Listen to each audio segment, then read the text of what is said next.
Kaya we have received voluntary information that it was indeed the super bilyonaryo na talagang may malaking control at mayroon pong kapasidad na wika nga mag-manipulate ng gobyerno ni Marcos.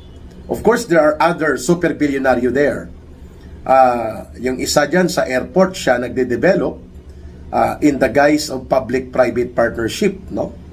At negosyo niyan, hindi lamang nakakalasing o nakakahilo, kundi pati ang mga kalsada at malalaking mga superhighway. Pinasok na rin po nila, no? Pati mga port development. Itong si super bilyonaryo naman na tumawag kay yung kanyang initials, alam niyo na siguro yan, no? ER. Kay Lucas Bersamin na manahimik na. Go away, step aside.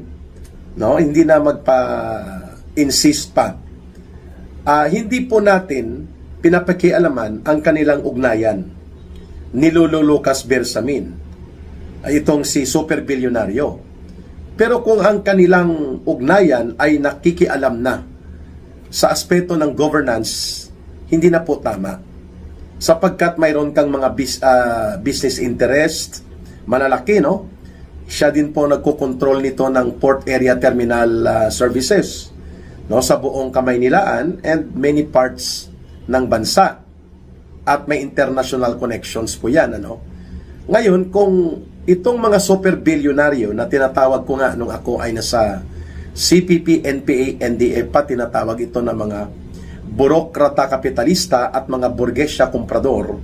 Pag sinabi pong burokrata kapitalista, yung mga nasa gobyerno na nagkakaroon ng mga malaking negosyo at lalo pang lumalago at lumalawak ang kanilang business empire at pagkontrol sa ating national economy and national patrimony.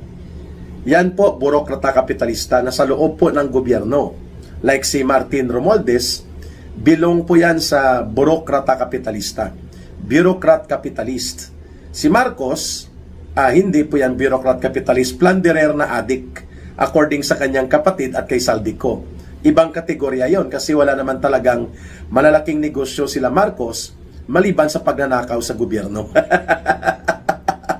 Kaya yan naman po ay tagapagtaguyod ng bureaucrat capitalism. Okay? Si Martin Romualdez may mga mining corporation yan eh.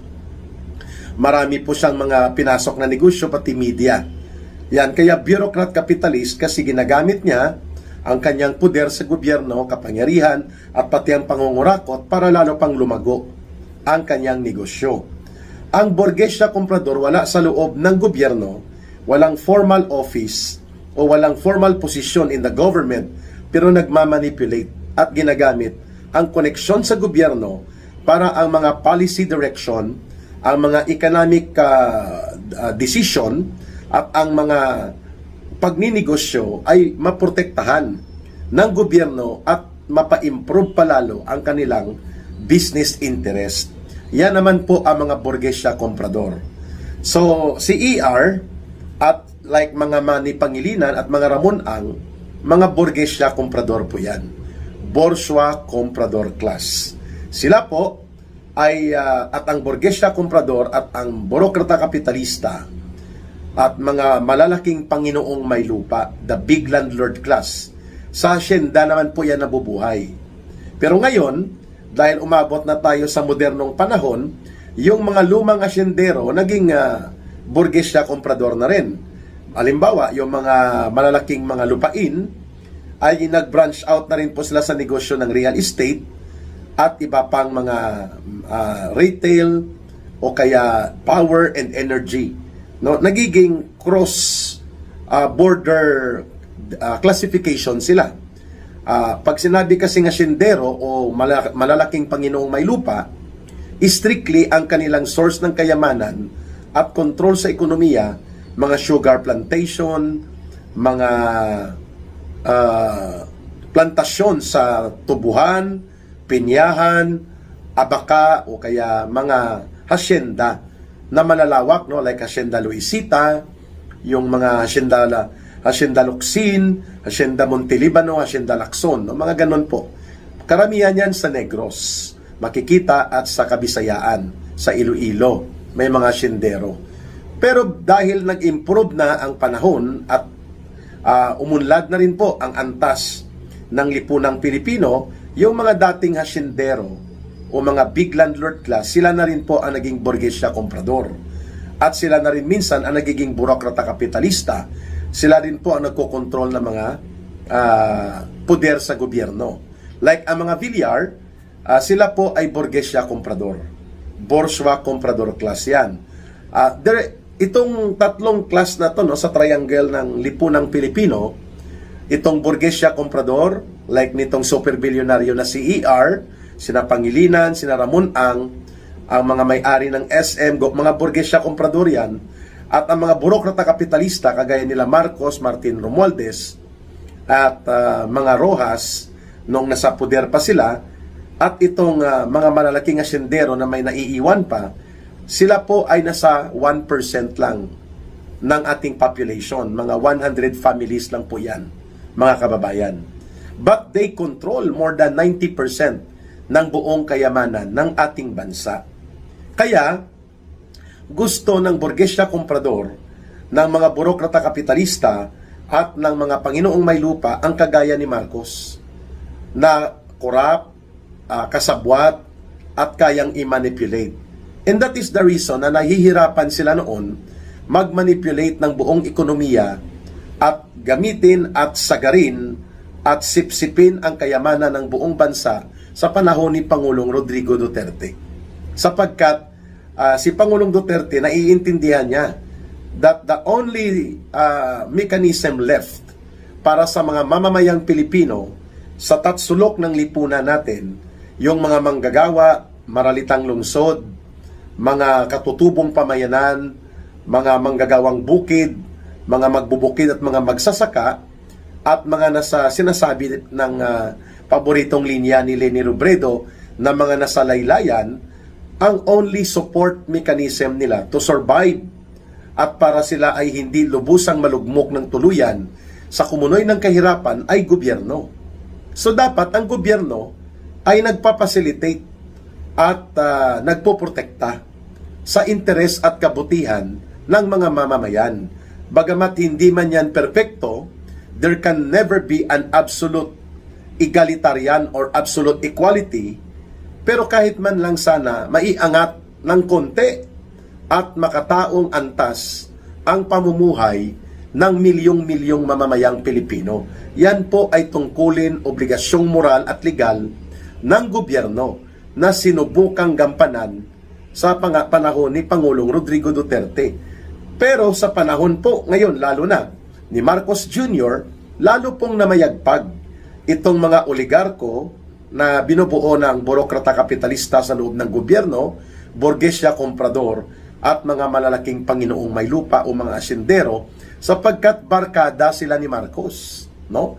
Napapaligiran si Marcos ng ganyan. Halimbawa, ang kanyang special assistant to the president na si Lagdameo, yan po ay malalaking asyendero at malalaking Panginoong may lupa, at the same time, nasa burokrata kapitalismo. Bureaucrat capitalist, no? Sila Tony Boy Florendo, may mga plantasyon ng sagingan po yan, at iba pang negosyo sa agribusiness, no? So, sila po ay kahalintulad ng bureaucrat capitalist, may poder sa gobyerno, barkada ng presidente, at nagagamit nila ang koneksyon sa gobyerno. That is the point kung bakit po natin pinupuna itong pangingialam o semblance of interference and manipulation na nanggagaling kay super bilyonaryo ER papunta ngayon sa gobyerno ni Marcos. Of course, may mga barkada pa si Marcos na mga super bilyonaryo. Barkada niya rin sila Aboites, sila Iniego Sobel, no? Ang mga Ayala Sobel ay burgesya komprador.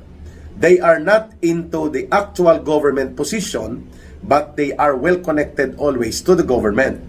And they control also major industries in the economy. Kaya, interesado po tayong maipaliwanag sa mamamayan na itong galawan ni super bilyonaryo ER, kung saan pati ang mga senador ay kaya niyang pakialaman, at pati po itong nangyayari sa rigodon ng mga posisyon sa Senado Ang mga tao niya dyan ay lumalabas na itong si Tuta Soto at itong si Ping Lacson ay well connected, lalo na si Ping Lacson. Doon yata siya yumaman bigla nang wala siya 6 na taon sa Senado, o 3 taon ba? 3 taon yata wala siya sa Senado. Biglang yumaman siya by a 200 billion pesos additional net worth nang siya ay nasa poder ni super bilyonaryo ER. Ngayon, nakikita natin kung anong galawan ni Ping Lacson.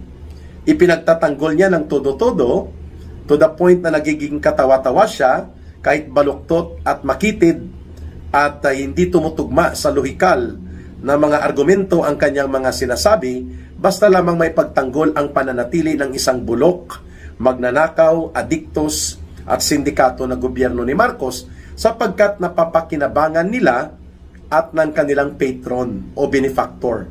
Ito nga si super bilyonaryo. Kaya nga, ang halos lahat ng industriya nakokontrol lamang ng around 100 families na mga burokrata kapitalista, borgesya komprador. At pati na ang mga malalaking panginoong may lupa, asindero, na naging borgesya komprador na rin po. Sila na rin po ang nagkokontrol ng lahat. Shipping industry, transportation, airline, lahat. Mining, banking, real estate, real properties, at pati po sa mga pagmimina, at pati po sa trusuhan. Si the late Senator Enrile ay bureaucrat capitalist at the same time, borgesya komprador. Ayun. So they are part of the triangle ng lipunang Pilipino. Mga 1% lang po sila sa buong population. If we have around 118 million Filipinos, 100 families lang po itong nagkokontrol ng 90% ng ating buong ekonomiya, buong negosyo sa Pilipinas halos na malalaki, buong strategic industries at pati na po sa ating patrimony. Pag sinabing patrimony, we're talking about mineral resources, mga resources sa ating ilog, katubigan, kadagatan, at pati po sa ating mga kabundukan at mga kagubatan. Yan po ay patrimony. Ibig sabihin, pagmamay-ari yan ng buong lipunang Pilipino, subalit ang nakikinabang ng 90% mula dyan na income at kita at benepisyo, itong malalaking mga pamilya na kagaya po nitong super bilyonaryo na si ER. At lalo po silang namamayagpag ngayon dahil barkada sila at nakakaya nilang i-manipulate at pakialaman ang panggobyerno ni Marcos at Romualdez dahil magkakasabwat sila at magkakabalahibo. Ang Diyos nila pera. Ang kanilang ginagamit poder sa gobyerno at wala silang pakialam ng totoo kung ano po ang kalagayan ng mamamayang Pilipino. Yan po ang katotohanan. The problem of the Philippine society is not just about plunder and corruption. Although malaking problema natin ang plunder at corruption, pero malaking problema natin itong tinatawag na structural defects of the Philippine society. Sapagkat ang mga dagat, kabundukan, kapatagan at mga natural resources, bahagi ng patrimonya at mga minerals natin, dapat po yan ay pinapakinabangan ng buong mamamayan. Kaya nga dapat gobyerno ang nag-arbitrate, ang pumapagitna dyan. Ngayon, hanggang sa pagbubuwis lang ang gobyerno. Hindi po niya dinidevelop ito. Kaya kung mapapansin ninyo, umunlad po ang Singapore, ang bansang Vietnam, Thailand, and lalo na po ang bansang Japan at South Korea. Mga karatig bansa lang po natin ito, sapagkat ang gobyerno nila ay nagpapacilitate na ang kanilang mamamayan ay makakuha din po ng equitable or makatarungan na benepisyo mula sa kanilang ekonomiya. Wala nga silang ganong malalaking mga resources kagaya sa atin, ang Japan. Wala po silang mga malalawak na karagatan o malalawak na mga ilog at mga minerals kagaya sa atin. Nag-i-import yan ang Japan, but they are very good sa pagpapaunlad ng ekonomiya nila, lalo ng Singapore. Makitid lang po ang teritoryo ng Singapore. Wala pa nga yan sa 1/4 ng buong kalupaan at teritoryo ng Mindanao. Subalit napakaunlad na pinakamataas na per capita income ang Singapore. Ibig sabihin ng per capita income, share ng taong bayan sa kinikita na napoproduce sa ekonomiya at negosyo at buong pag-iral ng gobyerno na tutulungan na maayos ang pamumuhay ng kanyang mamamayan. So, we have a lot of resources. We have a lot of minerals, national patrimony, tubig, karagatan, kabundukan, kapatagan, minerals. Subalit hindi po ito nadidevelop. For 100 years more, ang gobyerno po, buwis lang ang hinahanap niya. Pero instead na i-develop ito para pakinabangan ng malawak na hanay ng mamamayan, hindi po ang nakikinabang dito, ito mga kagaya nila super bilyonaryo ER, na mga burokrata kapitalista at mga burgesya komprador, at mga kagaya nila Pangilinan at nila Ramon Ang. Sila po ang mga nagkokontrol ng 90% ng ekonomiya at sila din ang nagkokontrol ng buong gobyerno halos, lalo na sa ilalim ni Bongbong Marcos Jr. at ni Romualdez.